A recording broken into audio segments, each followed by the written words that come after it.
Gun versus गेटे किम। भाई lookism की वो फाइट है जो हर एक लुकिज्म फैन देखना चाहता है और इस फाइट की भी धीरे धीरे करके हाइप बनती जा रही है। जब डैनियल ने गेटे किम को गन की टेक्निक दिखाई थी तो वो कह रहा था भाई मुझे इस बंदे से मिलना है, मुझे बता तेरा मास्टर कौन है। और दूसरी तरफ जब भाई डैनियल ने बताया था गेटे किम के बारे में गन को, तो भाई गन भी सुन के बहुत खुश हुआ था। तो मतलब एक तरह से दोनों ही एक दूसरे से लड़ना चाहते हैं। तो जब ब्रेक डाउन करता है कि इन दोनों की फाइट होती है तो जीतेगा कौन। तो विनर को लेके मैं 6 चीजों में बात करूंगा: स्पीड, इंड्योरेंस, एक्सपीरियंस, स्ट्रेंथ और बैटल आईक्यू। इसमें थोड़ी मदद मैंने चैट जीपीटी से ली और इसमें थोड़ी मैंने अपनी तरफ से बातें करी हैं। एक तरफ से मेरा ओपिनियन होगा, लेकिन अगर आपको इसमें कुछ और लगता है तो मुझे कमेंट सेक्शन में बता देना। सो वीडियो स्टार्ट करते हैं। सबसे पहले बात करते हैं स्ट्रेंथ की। गन की स्ट्रेंथ के बारे में हमने हंट ऑफ गन पार्क में देख ही लिया था, जब उसने एक तरफा सोअर भरा था भाई साहब सेकंड जनरेशन वालों का। मतलब वो कितना ही फाइटर से लड़ा था, वो पूरी वर्कर से लड़ा था। एंड जब भी उस बंदे ने सबको मारा था, सबको अलग अलग मूव से मारा था। मतलब भाई की स्ट्रेंथ तो ओपी है, गन बहुत ज्यादा स्ट्रॉन्ग है, लेकिन उसका मेनली फोकस टेक्निक्स और एफिशिएंसी पर होता है। और जो TUI मोड में आ जाता है तब तो उसकी पावर लेवल बहुत ऊपर चली जाती है। अब बात करते हैं गेटे किम के बारे में। ये बंदा प्योर मॉन्स्टर है भाई साहब। इस बंदे के पंचेस ही डिस्ट्रक्टिव होते हैं, मतलब एक पंच में किसी को सुला दे। इसने भी भाई पूरी इलाइट और जिन रैंक का तो हाथ तक काट दिया था। बस डार्क कंजेशन और प्लस और भी ज्यादा चीजें हैं जो उसको बहुत ज्यादा डिस्ट्रक्टिव बनाती है। लेकिन यहाँ पे शायद गन जीत जाएगा। अगर गन अपने कंट्रोल मोड में होगा और वहाँ पे गेटे किम होगा तो भाई गेटे किम उस फाइट में जीत जाएगा। लेकिन अगर फाइट के बीच में गन अपने TUI मोड में चला गया, मतलब ट्रू अल्ट्रा इंस्टिंक्ट में चला गया, तो रिजल्ट पलट सकता है, क्योंकि इसमें फिर गन बिल्कुल डिस्ट्रक्टिव हो जाता है। गन इस मोड में इस भाई गेटे किम की लेवल को मैच करेगा अगर वो बहुत ज्यादा ताकतवर निकला तो मेरे ख्याल से स्ट्रेंथ में तो गन जीत जाएगा। सेकंड बात करते हैं स्पीड की। गन के रिफ्लेक्सेस बहुत ज्यादा शानदार है, मतलब वो किसी भी चीज को अच्छी तरह देख सकता है, अच्छी तरह पकड़ सकता है और उसका साथ उसका पाथ भी होता है जो इन चीजों से बचाता है। और जब वो अपने TUI मोड में होता है तो वो सिर्फ रिफ्लेक्स नहीं बल्कि अपने इंस्टिंक्ट पे मूव करता है। एग्जाम्पल की तौर पे मैं बताता हूँ, अगर गेटे किम एक पंच थ्रो करता भी है तो नॉर्मल फाइटर पहले देखेगा और उसके बाद रिएक्ट करेगा, लेकिन गन की बॉडी ऑलरेडी साइड स्टेप कर चुकी होगी। भाई गेटे किम भी फास्ट है, लेकिन उसकी प्रिडिक्टेबल मूवमेंट होती है, मतलब वो किसी चीज को प्रिडिक्ट करता है, उसे देखता है कि हाँ भाई अटैक कैसा आने वाला है, किस तरीके से अपने अटैक्स थ्रो करता है। वो पीछे से अटैक नहीं करता, वो मोस्टली स्ट्रेट ही अटैक करता है। मतलब एग्जांपल के तौर पे गेटे किम जब अटैक करता है तो उसका पैटर्न एग्रेसिव होता है। स्किल्ड फाइटर उसकी टाइमिंग रीड कर सकता है। और मेरे ख्याल से अगर इसमें अगर नॉर्मल मोड या TUI मोड में भी हो तो शायद वो स्पीड के मामले में तो गेटे किम को हरा ही देगा। अब बैटल आईक्यू की बात करते हैं तो ये दोनों ही बहुत पहले से फाइटिंग करते आ रहे हैं। गन को तो बचपन से फाइटिंग सिखा दी थी और गेटे किम भाई गैब्रियन किम का बेटा था, शायद वो तो बचपन से ही फाइटिंग करता हुआ आ रहा होगा। गेटे किम स्ट्रेट फॉरवर्ड फाइटर है, वो स्ट्रेटेजी पे भरोसा नहीं करता, वो मोस्टली अग्रेशन पे ही चलता है। मतलब भाई घंटा फर्क नहीं पड़ता कि सामने कौन है, उसका जैसा मन है वो वैसे फाइट करेगा। मतलब अगर अपोनेंट गार्ड करेगा तो वो उस पर अटैक दूसरी तरफ से नहीं करेगा, वो उसी गार्ड अटैक पे ही फाइनल अटैक करेगा। लेकिन गन का मामला इसमें अलग है। नॉर्मल मोड में गन अच्छी तरह से सोचेगा, उसे पता करेगा वो भाई कैसा फाइटर है, उस हिसाब से लड़ेगा। लेकिन TI मोड में बिल्कुल जीरो थिंकिंग, मतलब नॉर्मल गन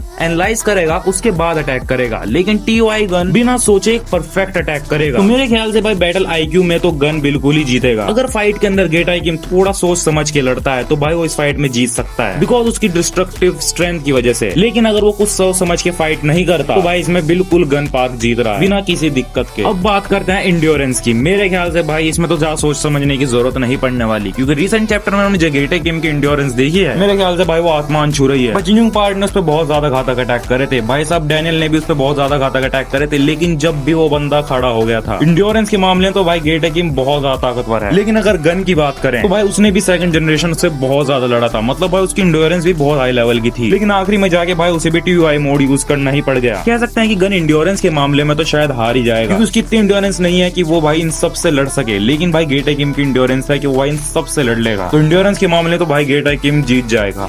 भाई गन ने काफी सारी फाइटिंग स्टाइल सीखी है, लेकिन मेनली वो यूज कोकुशिन कराटे ही करता है यामाजाकी स्टाइल में। हमें पता है जब डैनियल ने गेटे किम को अपना कोकुशिन कराटे वाला अटैक करा था तो भाई एक बार को वो भी शॉक हो गया था, भाई ये कैसा अटैक था। और सोचो जब वो मास्टर अटैक करेगा तो भाई वो कितना पावरफुल होगा। और यहाँ पे सिर्फ गन कोकुशिन कराटे ही यूज नहीं करता, वो और भी अटैक्स यूज कर सकता है, और भी फाइटिंग स्टाइल्स यूज कर सकता है। और गन्स को बहुत सारे लोगों ने ट्रेन करा है, तो भाई फाइटिंग स्टाइल में तो वो बहुत अच्छा है। तो अगर गेटे किम की बात करें तो हमें कहीं क्लियर रिकॉर्ड नहीं है कि उसे किसने ट्रेन करा है, लेकिन हमने जितना भी अभी तक गेटे किम को लड़ते हुए देखा है उसने कोई स्पेशल मूव इस्तेमाल नहीं करे हैं, कोई मार्शल आर्ट इस्तेमाल नहीं करी है। मतलब एक तरह से वो स्ट्रीट फाइटिंग ही करता है। मतलब उसके डिस्ट्रक्टिव पंच इतने ताकतवर है कि किसी फाइटिंग स्टाइल को तो शायद टिकने भी ना दे, लेकिन सामने गन खड़ा है, कोई नॉर्मल बंदा तो खड़ा है नहीं। तो कहीं ना कहीं फाइटिंग स्टाइल भाई गेटे किम को कहीं ना कहीं तो परेशान करेंगे ही। और अगर गेटे किम बिल्कुल ही मॉन्स्टर की तरह लड़ना चाहता है तो भाई गन मॉन्स्टर की तरह लड़ सकता है। मतलब इस मामले में तो दोनों टक्कर के रहेंगे, लेकिन फाइटिंग स्टाइल है तो भाई इसमें भी गन जीत ही जाएगा। बात करते हैं रियल फाइट सिनेरियो के बारे में। अगर ये सामने सामने आए तो किस किस स्ट्रेटजी से लड़ेंगे। गेटा किम फुल एग्रेशन के साथ अटैक करेगा, वो बिल्कुल भी बैक नहीं करेगा। Heavy punch with no hesitation. Mid fight तक पहुंचते पहुंचते ये फाइट बहुत ज्यादा एग्रेसिव हो जाएगी, दोनों ही काफी ज्यादा शानदार अटैक करेंगे। लेकिन कहीं ना कहीं गेटा किम की एंड्योरेंस उसका बहुत ज्यादा फायदा देगी। अगर वो कहीं ना कहीं गन को पीछे कर भी देगा तो गन के पास एक और चांस आता है वो अपना TUI मोड यूज करने का। अगर गेटा किम उस पर बहुत ज्यादा अटैक करेगा तो भाई अपना गन अपने इस मोड में काउंटर्स करने लगेगा, उनको अटैक को इजीली डॉज करने लगेगा। गन अपने टेक्निक्स और अपने बैटल IQ की मदद से काफी ज्यादा अटैक्स पे थ्रो करेगा। अब बात करते हैं बिल्कुल एंड सिनेरियो। इस मोमेंट पर अगर जो भी बंदा थकने लग गया तो समझ लो वो हार गया। अगर गेटा किम उस वक्त बिल्कुल थक चुका है तो समझ लो भाई गन उसे नहीं छोड़ने वाला, गन उस पर बहुत ज्यादा अग्रेसिव अटैक करेगा। लेकिन अगर यहाँ गन के साथ हुआ तो गन बिल्कुल बेहोश हो जाएगा, क्योंकि उस वक्त वो अपने TUI मोड में होगा। और TUI मोड का तुम्हें पता है वो एकदम बेहोश हो जाता है। लेकिन इसके चांसेस थोड़े कम ही रहेंगे, क्योंकि इस वक्त गन बहुत सारों से नहीं लड़ रहा, वो सिर्फ इस वक्त एक ही प्लेयर से लड़ रहा है, वो है गेटा किम। तो मेनली चांसेस यहाँ पे ज्यादा गेटा किम के होंगे और यही चीज भाई गन की जीत बनेगी। लेकिन भाई PTJ अलग मामला करेगा इसमें। PTJ को पता है कि भाई जेम्स ली और गेटा किम दोनों ही मेन कैरेक्टर हो रहे हैं इस वक्त, मतलब मेन विलन। तो शायद PTJ अगर इनकी फाइट कराता भी है तो शायद इस फाइट में गन भी हार जाए, क्योंकि अगर PTJ इनसे हरवाएगा तो भाई अपने मेन कैरेक्टर से हरवाएगा, गन से थोड़ा ना हरवाएगा। लेकिन अगर हम पावर कलेक्ट करें तो भाई इस हिसाब से तो गन ही जीत रहा है। बाकी इसमें PTJ की मर्जी, वो इसमें क्या करते हैं। लेकिन ये कहीं ना कहीं मेरे भी थोड़ा ओपिनियन था। लेकिन अगर आप गेटा किम के फैन और आपको इसमें कुछ और चीजें चेंजेस करनी है तो मुझे कमेंट सेक्शन में बता दो। हाँ लेकिन गाली मत देना भाई।